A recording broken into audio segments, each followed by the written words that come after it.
이 시간 우리 다 같이 하나님의 말씀 보시겠습니다. 하나님 말씀은 지난주에 이어서 요한복음 11장 11절부터 16절까지 있는 말씀이 되겠습니다. 오늘 하나님 말씀은 요한복음 11장 11절부터 16절까지 말씀인데요. 제가 받들어 읽겠습니다. 이것들을 말씀하시고 그 뒤에 그분께서 그들에게 이르시되 우리 친구 나사로가 잠자는도다. 그러나 내가 그를 잠에서 깨우러 가노라 하시니 이에 그분의 제자들이 이르되 주여 그가 잠자면 좋아지리이다 하니라. 그러나 예수님께서는 그의 죽음에 대해 말씀하셨으되 그들은 그분께서 잠자며 쉬는 것에 대해 말씀하신 줄 생각하니 예수님께서 그들에게 분명하게 이르시되 나사로가 죽었느니라. 내가 거기에 있지 아니하였던 것을 너희를 위해 기뻐하노니 이것은 너희가 믿게 하려 함이라. 그럼에도 불구하고 우리가 그에게로 가자 하시매 그때 디두무라 하는 도마가 자기 동료 제자들에게 이르되 우리도 그분과 함께 죽으러 가자 하니라. 기도하십시다. 살아계신 아버지 하나님, 하나님께서 우리를 이처럼 사랑하셔서 죄와 사망에서 구원해 주시고 하나님을 아바 아버지라 부를 수 있는 그 권세를 덧입고 살게 해주시니 감사합니다. 우리가 어떤 순간에든 예수는 나의 힘이여 하고 담대히 외칠 수 있는 그런 특권을 주시니 얼마나 감사한지요. 우리가 인생 살면서 너무 이 세상 일에 얽매이지 말게 하시고 오직 믿음으로 살게 하시고 믿음으로 살 때 반드시 승리하게 해 주옵소서. 오늘 연약한 종을 붙드시고 주의 성령 안에서 이 하나님의 말씀이 생명으로 우리 모두에게 다가오게 해 주시기를 우리 주 예수님의 이름으로 간절히 기도하옵나이다. 아멘. 착석해 주시기 바랍니다. 우린 지난주에 나사로의 죽음 앞에서 예수님과 제자들이 나누었던 그 대화에서 대단히 중요한 교훈 두 가지를 보았는데, 하나는 주님이 사랑하시는 자도 병들 수 있고 또 죽을 수 있다는 사실이었고, 또 하나는 주님이 사랑하시는 자가 병들었다 또 죽었다 할지라도 그것은 결코 끝이 아니라는 것이었습니다. 사람들은 일반적으로 병을 불행이라고 생각합니다. 특별히 죽음에 대해서는 더더욱 그렇게 생각합니다. 물론 병이 행복일 수는 없습니다. 더더욱 죽음이 복일 수는 없습니다. 근데 우리가 지난주에 보았듯이 주님이 사랑하시는 자가 병들었다고 말씀하고 있습니다. 아니, 며칠 후에 죽어 장사 지낸 바 되었다고 말씀하고 있습니다. 주님이 사랑하지 않았다면 또 주님께서 그 병을 고쳐주실 능력이 없으셨다면 그래도 어느 정도 이해할 것 같아요. 그런데 주님이 사랑하시고 주님께 능히 그 병을 고치실 수 있는 능력이 있으셨음에도 불구하고 왜 죽음에 이르도록 내버려 두셨을까? 언뜻 보면 참 이해하기도 또 그것을 받아들이기도 어렵습니다. 우리가 왜 예수를 믿는데? 여러분은 왜 예수님을 믿습니까? 일반적으로 사람들은 무병장수하면, 즉 병 없이 건강하게 오래 살면 거기에다 약간의 명예와 권세, 그리고 좀 여유로운 물질이 있으면 그것을 최대의 복이라고 생각합니다. 그러나 인간은 결국 어떻게 될까요?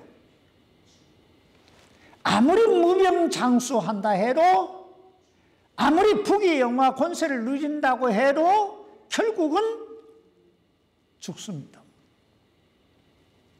그러므로 우리 그리스도인은 죽음을 너무 대단하게 생각하지 말아야 됩니다.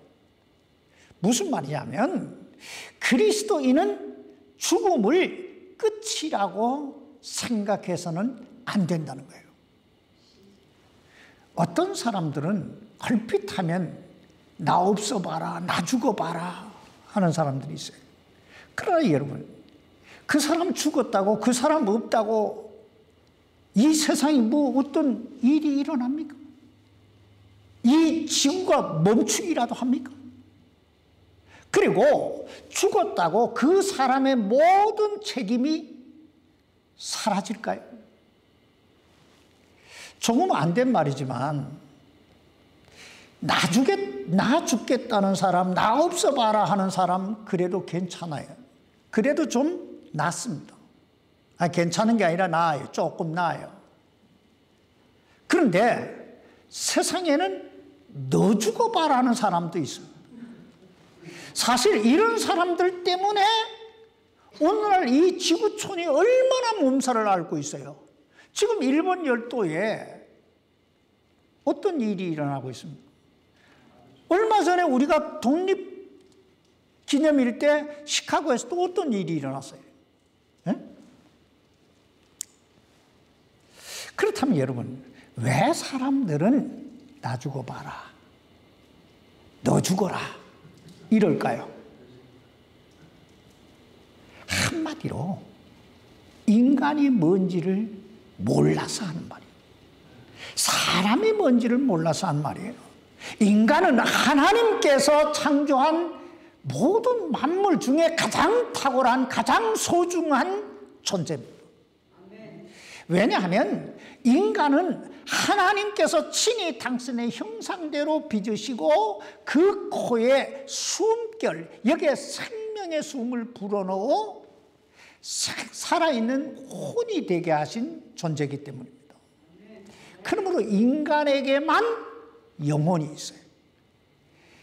이 세상 모든 동식물들은 죽음으로 그 모든 것이 다 소멸되지만 인간은 죽음을 통해 새로운 세계, 영원한 세계로 새롭게 출발하게 되는 것입니다. 그러므로 우리 그리스도인은 죽음을 하나의 어떤 위대한 작품으로 만들 수 있어야 돼요. 내가 어떤 모습으로 죽을 것인가, 또 내가 죽은 모습을 보고 내 장례식에 온 사람들로 하여금 어떤 느낌, 어떤 교훈을 받고 가게 할 것인가. 우리는 기도해야 합니다.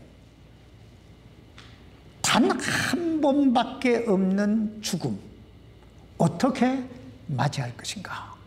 사람들은 제가 이렇게 죽음에 대해 이야기하면 상당히 심각해집니다. 그러나 조금 편하게 한번 생각을 해보세요. 어차피 우리 모두가 가야 할 길이 바로 죽음이에요. 그러므로 죽음은 why me가 아니라 me too예요. 그러므로 한 번쯤 내가 어떤 모습, 어떤 장소에서 어떻게 죽을 것인가 생각하고 또 기도할 필요가 있다는 얘기입니다.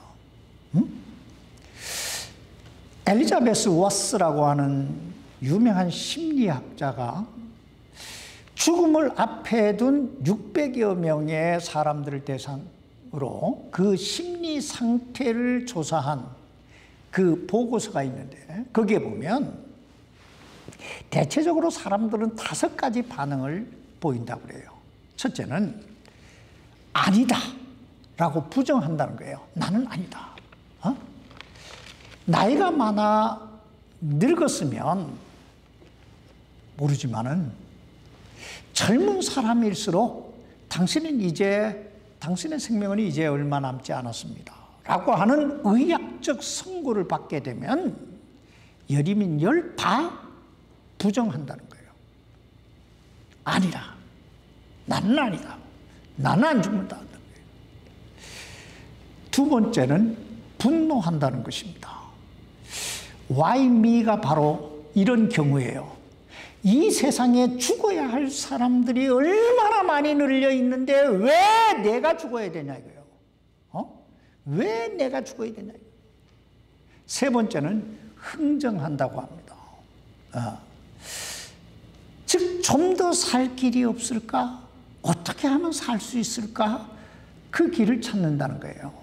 사실 사람이 죽음을 앞에 놓게 되면 오만 생각을 다 하지 않겠어요? 그리고 의사 선생님이 그때는요, 하나님보다 더 크게 보일지도 몰라요. 네 번째 단계는 체념한답니다. 인생 별거 아니구나. 돈도, 아내도, 남편도, 자식도 어쩔 수 없구나. 비로소 혼자라는 생각, 이 혼자라는 사실을 받아들이게 된다는 거예요. 사실 그렇잖아요. 죽음이라고 하는 건 그 누구도 대신해 줄 수 없는 거잖아요. 내가 아무리 사랑하는 사람이라 할지라도 내가 대신 대신 죽는다고 그 사람 안 죽는 거 아니잖아요. 어쩔 수 없는 거잖아요. 자신이 가야 될 길인 거예요. 미국에 어떤 사람이 죽음을 맞이하게 되는데 옆에서 그 아내가, 와이프가 그렇게 슬피 우는 거예요. 그 슬피 우는 아내를 물끄러미 바라보던 그 남편이 아주 힘겹게 한마디 합니다. 뭐라고 했을까요? 여보, 너무 슬퍼하지 마. 이제 얼마 안 있으면 당신도 죽을 텐데 뭐.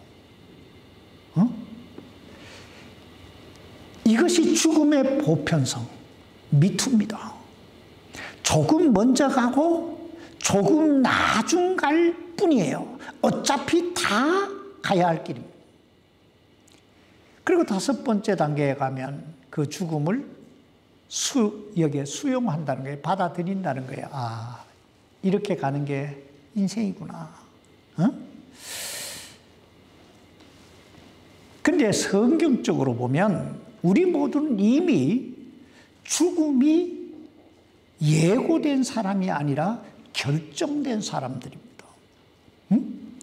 의인이든 악인이든 부자든 가난하든 배웠든 못 배웠든 그 시간의 문제이지 피해갈 수 없는 것이 죽음이에요. 문제는 죽음은 자기 완성이라는 것입니다. 무슨 말이냐면 죽음은 그 사람이 이 땅에서 어떻게 살았느냐 하는 그 삶의 결과라는 거예요. 결론이라는 것입니다. 그러므로 성경은 이렇게 말씀하고 있습니다. 한 번 죽는 것은 사람들에게 정해진 것이요. 그것 뒤에는 심판이 있나니. 그렇습니다.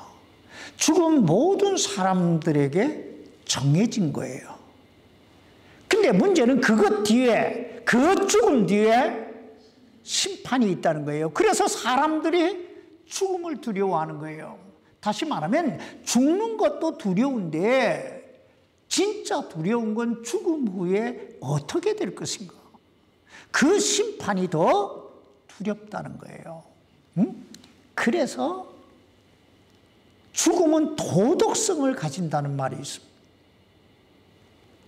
왜냐하면 죽음 후에 어떤 영혼은 천국으로, 어떤 영혼은 심판과 함께 지옥불 속으로 던져지게 되기 때문입니다. 그래서 우리가 예수님을 믿는 거예요. 그래서 우리 안에 예수님이 필요한 거예요. 응? 영국의 유명한 그 수상 웨스턴 처칠이라고 하는 수상이 있잖아요. 그 수상이 죽었을 때 우리나라에서는 국장을 치르게 되면 보통 포를 쏘요. 예포를 쏘는데 그 영국에서는 그 장례식에 나팔을 분대요. 그 나팔을 2번 분다고 그래요. 왜 2번 불까요? 우리가 군대 가면 하루에 나팔을 2번 불어요. 한 번은 저녁에 취침 나팔 불고, 또 한 번은 아침에 기상 나팔 불어요. 사실 이게 그리스도인의 죽음에 대한 의식이에요. 한 번은 이 세상의 모든 삶을 마감하고 편히 잠드소서라고 한 번 부는 거예요. 또 한 번은 이제 새로운 세상에서 새롭게 영원한 인생을 출발하라고 한 번 더 분대는 거예요. 그래서 예수님은 나사로의 죽음을 앞에 두고 그가 죽었다 말씀하지 않고 뭐라고 말씀해요? 잔다고 말씀하고 있는 거예요. 여러분,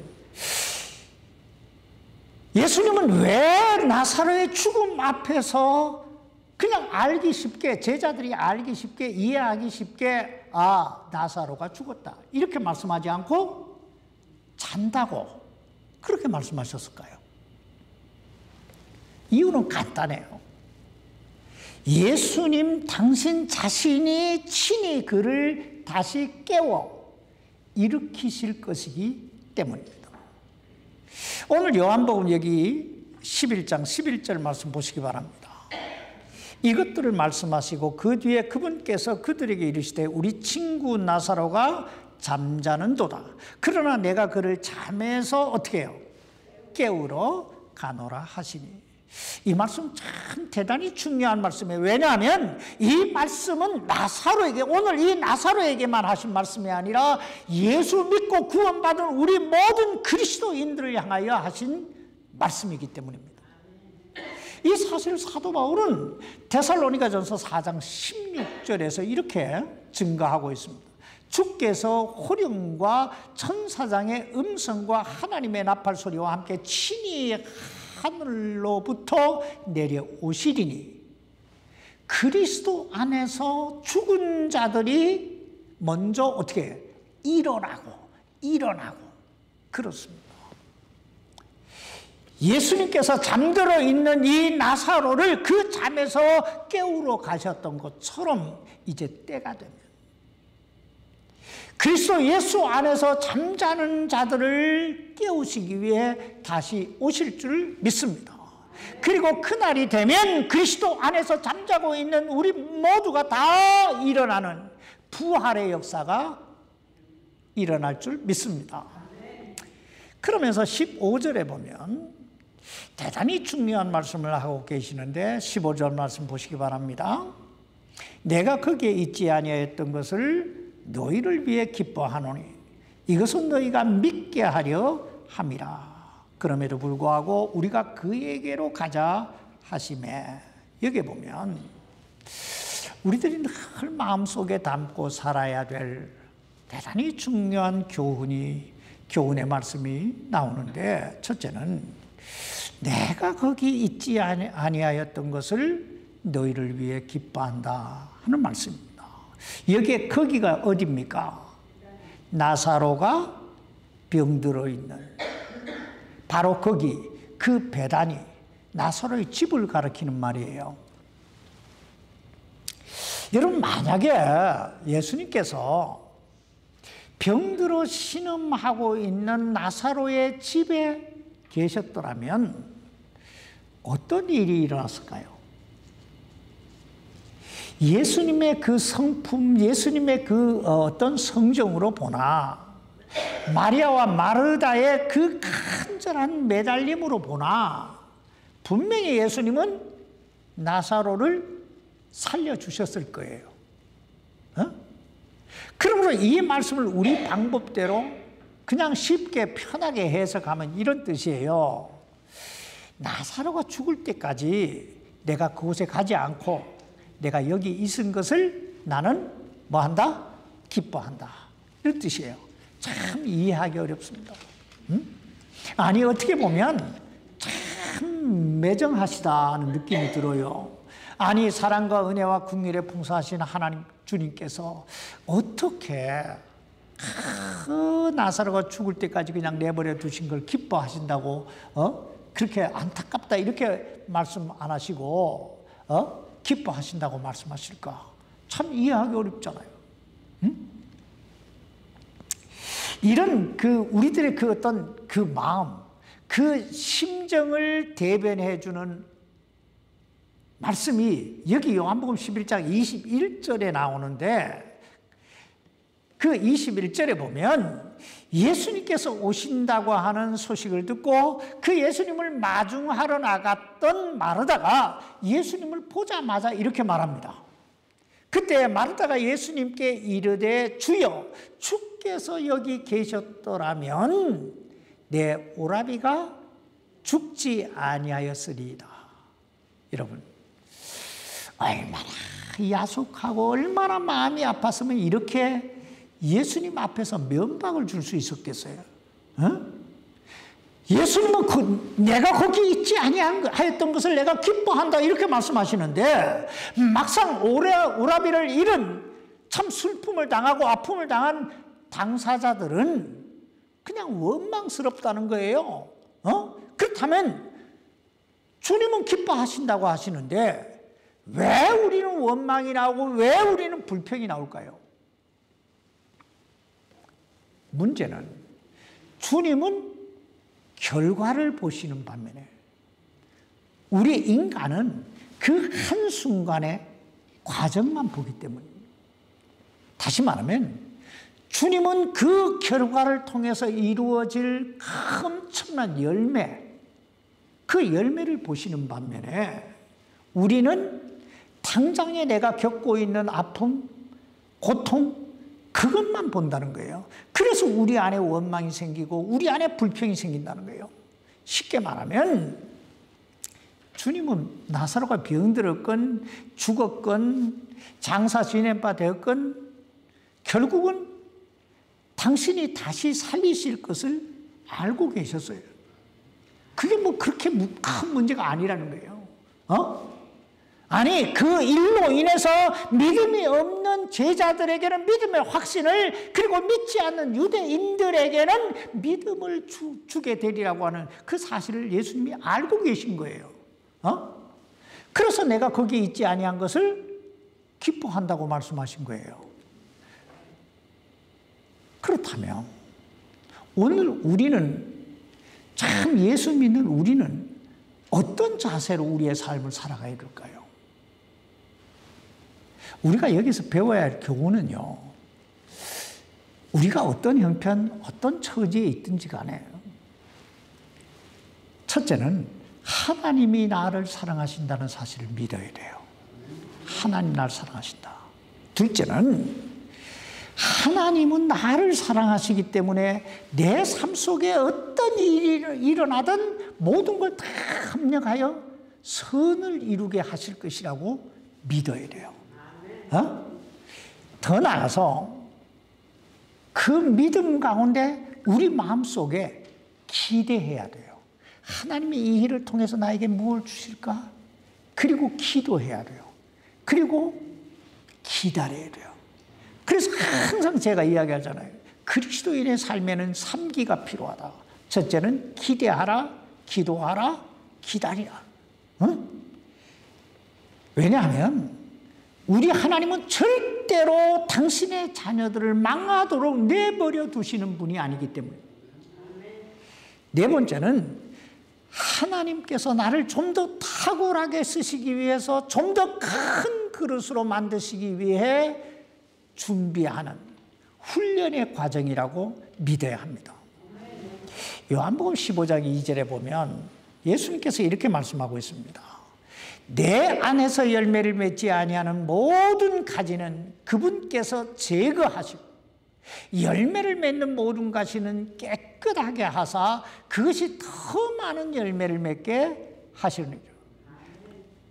그렇습니다. 때때로 하나님께서 우리로 하여금 좀 더 많은 열매를 맺게 하시기 위해서 깨끗하게, 즉 다듬으시고 비적하시고 또 우리를 훈련하실 때가 있으시다는 거예요. 그러므로 범사를 믿음의 눈을 가지고 보는 법을 배워야 돼요. 믿음의 눈을 가지고 봐야 된다. 둘째, 우리가 이 말씀 속에서 늘 기억해 두어야 할 교훈은 너희가 믿게 하려 함이라 하는 말씀입니다. 이 말씀 좀 쉽게 말하면 이 일이, 이 사건이 너희의 믿음을 위해 꼭 필요한 사건이라는 거예요. 꼭 필요한 일이고 꼭 필요한 사건이에요. 한마디로 이 세상에 가장 중요한 게 믿음이라는 거예요. 믿음. 왜냐하면 우리가 예수 그리스도를 믿지 않으면 그게 죄고 그 죄는 심판을 통해서 지옥을 향하게 우리를 인도하지만 예수 그리스도를 우리가 믿는 순간에 우리의 죄사함, 우리의 구원의 역사가 이루어지기 때문입니다. 그래서 믿음이 중요하다는 거예요. 그걸 주시기 위해서.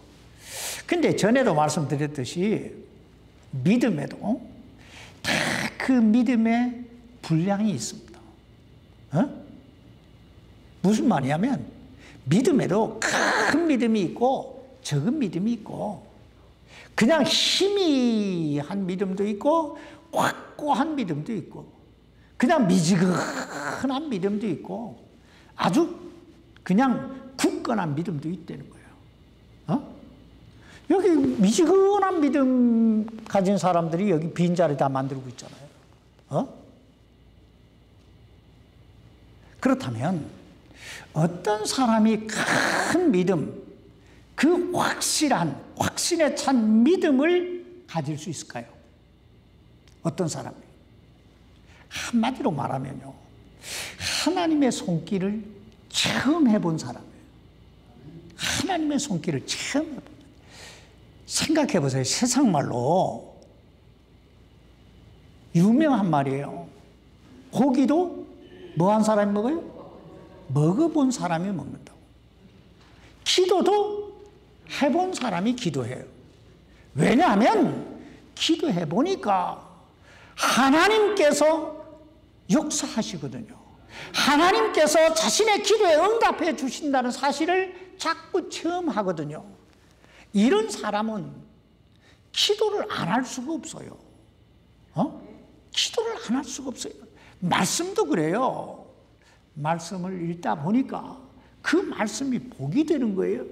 그 말씀이 은혜가 되고 교훈이 되고 그 말씀이 자신의 삶과 인격을 변화시켜가고 믿음의 확신을 심어주는 거예요. 이걸 처음 하니까 말씀 보지 말라고 해도 뭐요? 보게 돼 있어요. 안 읽을 수가 없어요. 그래서 우리 김추인 자매 날마다 새벽마다 말씀 보고 기도하잖아요. 우리 신대희 집사님은 어디에 가도 성경책 끼고 다녀요. 보는지 안 보는지는 그건 하나님만 아셔요. 그래도 그 습관이 중요한 거예요. 섬김이나 봉사나 헌신이나 예배도 다 마찬가지 해보니까 하나님의 손길을 처음 하게 되고 하나님의 손길을 처음 하니까 예배를 빠질 수가 없는 거예요. 어떻게 하나님의 자녀가 예배를 빠질 수 있겠어요? 그걸 처음 하니까. 근데 예수님의 제자들은 이때까지만 해도 예수님에 대해 잘 알지 못했어요. 더더욱이나 예수님의 그 부활에 대한 그 믿음의 확신이 없었어요. 그래서 예수님께서 내가 예루살렘으로 올라가 장로들과 수제사장들과 서기관들에게 많은 일들로 고난을 받고 죽임을 당하고 그리고 셋째 날에 부활하게 다시 일어나게 되리라고 하셨을 때 그들이 예수님 앞을 갈아먹고 절대로 그럴 수 없다고 그렇게 한 거 아니에요. 그러므로 예수님은 저들에게, 이 제자들에게 여기에 부활의 믿음을 주시기를 원하셨던 거예요.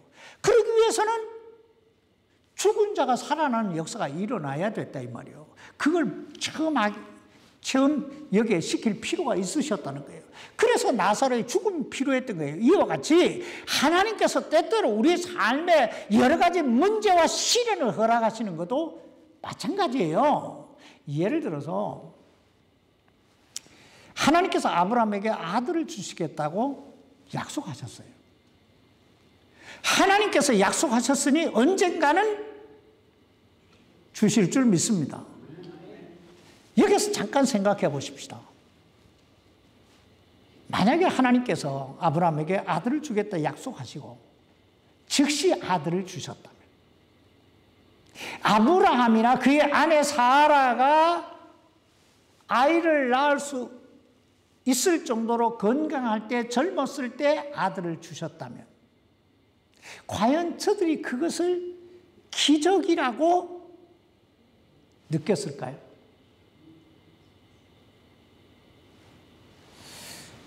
100세가 됐을 때, 인간적으로 볼 때 전혀 불가능한 지경에 놓였을 때 주셨으니까 기적이라고 하지 않을까요? 물론 20대에 아이를 낳든 30대에 아이를 낳든 60대에 아이를 낳든 100세의 아이를 낳든 아이를 낳는다고 하는 것은 모두가 신비롭고 놀라운 기적 중의 기적입니다. 생각해 보세요. 새로운 생명이 탄생했다. 이 얼마나 놀라운 기적입니까? 사람들이 다 복에 겨워서 그 심령이 강팍해서 기적을 기적으로 보지 못하고 감사를 감사로 느끼지 못해서 그렇지, 살아있다는 그 자체가, 내가 오늘 이 숨쉬고 있다는 이 자체가, 오늘 이 하나님의 그 보좌 앞에 나와 예배를 드리고 있다는 이 자체가 얼마나 놀라운 복이고 얼마나 놀라운 기적입니까? 에? 오늘 여러분은 어떻습니까? 꼭 아파서 죽을 것 같아가 하나님께 매달려 기도해서 건강이 회복돼야 그게 기적이고 그게 은혜고 그게 감사일까요? 그렇게 미련할 필요가 없어요. 세상 말로 미련 곰탱이 될 필요가 없다 이 말이요. 세상 말로 뭔가 화끈하게 처음에야 기적을 경험했다, 믿음이 확고해졌다, 뭐 이런 사람들이 있는데, 물론 그것도 기적이고 그것도 은혜고 그것도 감사해요. 그러나 여러분, 꼭 당해봐야 알 필요가 있을까요? 여러분, 진짜 기적, 진짜 은혜, 진짜 감사가 뭔지 아세요?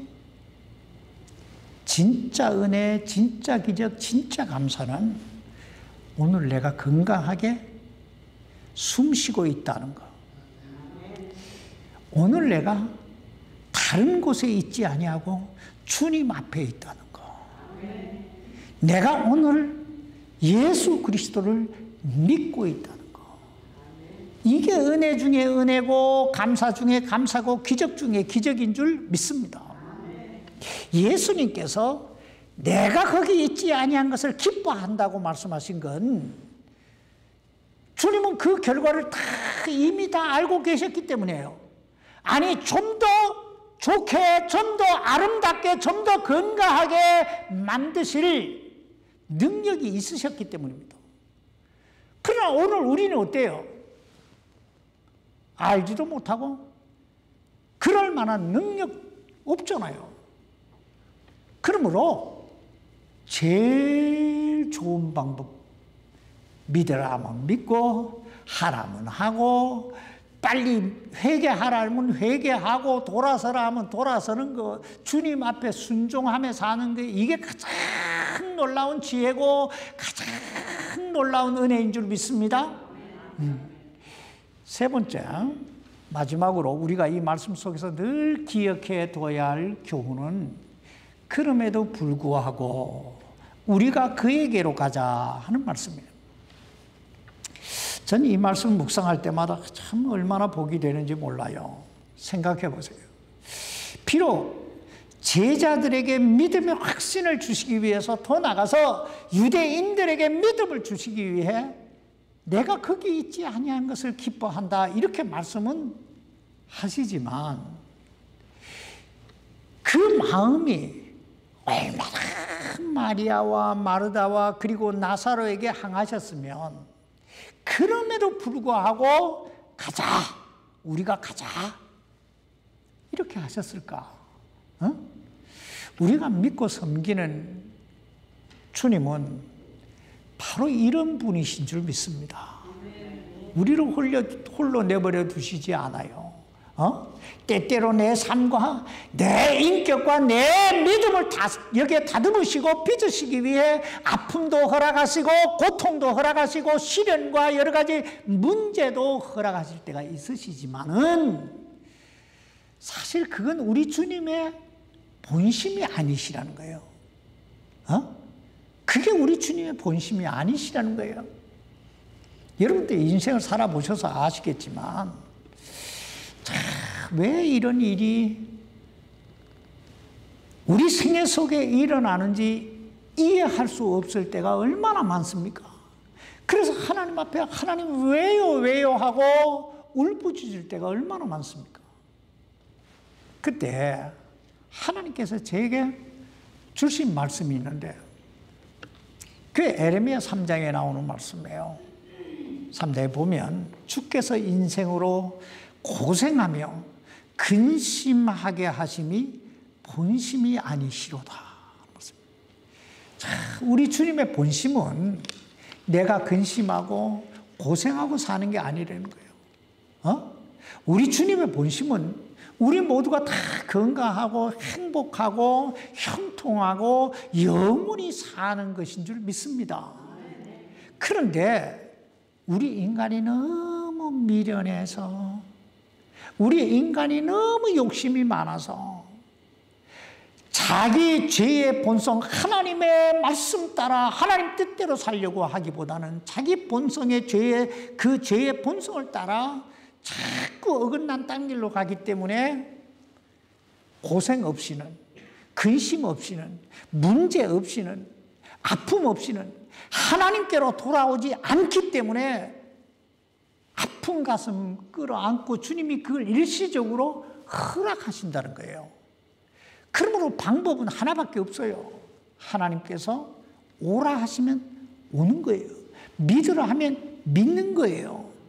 그래서 에녹처럼 노아처럼 하나님과 동행하며 사는 것입니다. 그래야 하면 우린 머지않아 곧 하나님의 영광을 보게 될 줄 믿습니다. 죽음은 결코 멀리 있지 않습니다. 죽음은 구별이 없습니다. 보편적이라는 거예요. 하나님이 누구 이렇게 골라가시는 게 아니에요. 미투입니다. 언제나 누구에게나 보편적인 거예요. 그러나 우리가 주님 안에 있는 한 죽음은 끝이 아니라 새로운 삶, 영원한 삶의 시작인 줄 믿습니다. 그러므로 그날을 위해서 무슨 일을 만나든 믿음으로 사는 우리 모두가 될 수 있기를 주님의 이름으로 축원합니다. 그리하면 우리는 꼭 보게 되고 경험하게 될 것입니다. 주님이 나와 함께 하시는구나. 기도하십시다. 살아계신 아버지 하나님, 우리가 인생을 살면서 한치 앞도 내다볼 수 없는 자신인 것을 깨닫고 살게 해 주옵소서. 우리는 우리가 때때로 뭐나 되는 것처럼 또 뭐나 된 것처럼 착각 속에 빠질 때가 많다는 사실을 고백하지 않을 수가 없습니다. 하나님, 우리가 착각하지 말게 하시고, 우리가 주님의 은혜가 아니면, 그 주님의 인도하심이 아니면, 그 주님의 사랑의 손길이 아니면 살 수 없다는 거, 존재 가치가 없다는 거, 우리가 깊이 깨닫게 하시고, 어느 한순간이라도 주님과 동행하기를 게을리지 하지 않도록 도와 주옵소서. 주님, 믿음으로 살게 해 주옵소서. 기도 속에 살게 하시고, 말씀 속에 살게 하시고, 성령의 인도하심 속에 거하게 해 주옵소서. 그래서 하루하루가, 매 순간순간을 그 주님의 손길, 하나님의 능력의 손길을 경험하며 사는, 하나님의 자녀답게 사는 우리 모두가 되게 해 주시기를 우리 주 예수님의 이름으로 간절히 기도하옵나이다. 아멘.